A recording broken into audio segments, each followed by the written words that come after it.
There's a game that's a critical darling on Steam, yet Steam users themselves hate the game. They call it worthless, but we call it Mountain.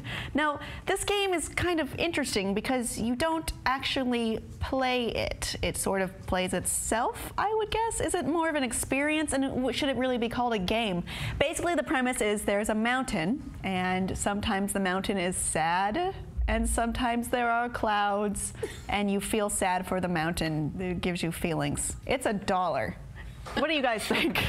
So now you've gone over all the pros and cons. Right. Well, okay. I mean, I used to have a friend who would sit in a corner at parties and just talk about how depressed he was. Did you want to hang out with him? No. There you go. You ever give him $1? Maybe that's what he needed. Actually, I did once.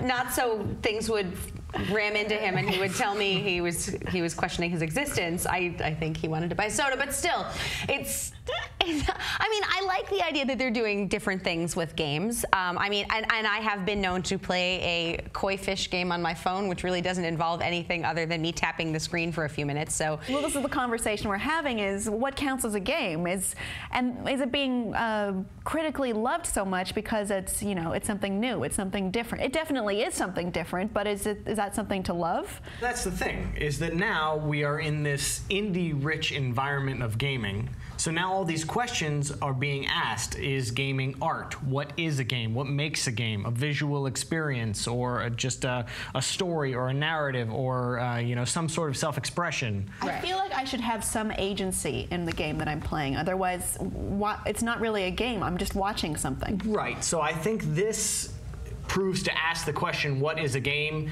And then, okay, not this. We've crossed the line of game. Mm-hmm. We've explored, visual storytelling and like minimalist art and minimalist interactivity, and you've fallen off the ledge onto the other side of not game. Now I mean, people are calling this, or reviewers are calling this, a screensaver sometimes. Yeah, not to mean that it's not, valuable or enjoyable. But I had one with Fish. I liked that one. That's the screensaver. I don't have a screensaver anymore. But I mean, I think this was sort of a question with movies, with TV, when reality TV came out. Is that really, am I really watching TV? Is that a story? How much of it's real? How much of it's not? So, I mean, there's definitely room for all of it. There's room for experimental things in all aspects, but I don't think it's going to be something that launches a whole bunch of copycats. Right. I mean, this is a discussion because it's on Steam, a place where you download games. It's a game platform. And if you call it a game and then you don't meet what people consider to be the minimum requirements of a game, people are going to be upset. Yes. If they went to download a game and it was just a book that you read, they'd be like, okay, well, this is not a game, this is a book. Yeah. Well, what does it mean to be a game? Can a book be a game? No, it's a book. So we don't see copycats coming from this game. No. Do we see genres expanding from this game? Is this game an anomaly? Is this game not a game? I think it's an anomaly, although I think it is cool to know that people are willing to do new things with games, because we've gotten to the point now, I think, and I've been a gamer, don't do the math, for a really, really long time, and sometimes there are things that get repetitive. The graphics keep getting better and better and better, but there's going to be a point where everything is completely photorealistic, and we're going to be playing the same thing over and over. Well, yeah, there is something to said for innovation, because we'll play let's say I'm playing a shooter, and I'll be like, oh, this is an escort mission, this is a sniper mission, this is a fetch mission. Maybe I feel like I've played this again and again and again and again, and I'm kind of, desensitized, or I feel like it's a grind now, more so than I'm, experiencing this thing I would not have experienced any other way.